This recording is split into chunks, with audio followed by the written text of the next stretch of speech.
Сәлем достар, бүгін мен сіздермен дәмі өте керемет дәмді болып шығатын тайский салаттың рецептісімен бөлісетін боламын.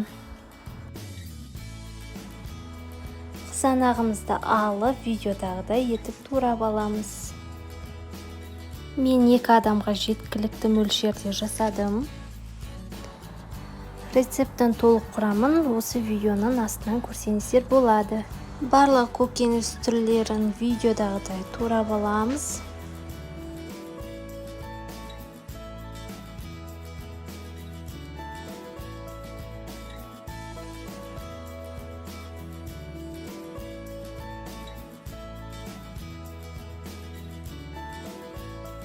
Өзіңізге ұнаған көкөніс түрін пайдалансаңыз болады.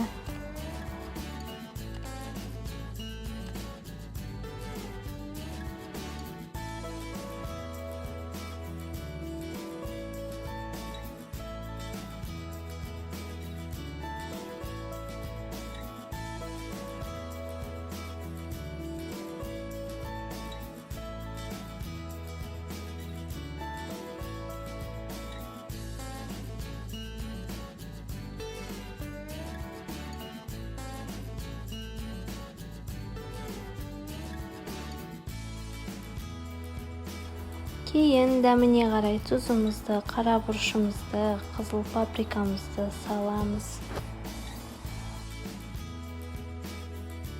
2,5 шай қасықтың мөлшеріне соевый соусымызды құятын боламыз. Кейін жарты пиала өсімдік майын құйып, барлығын жақсылап тұрып араластырамыз. Осымен біздің тайский салатымыз дайын. Рецепт ұнаса каналыма жазылып, лайк, комментарий жазуды ұмытпаңыздар. Назарларыңызға рахмет.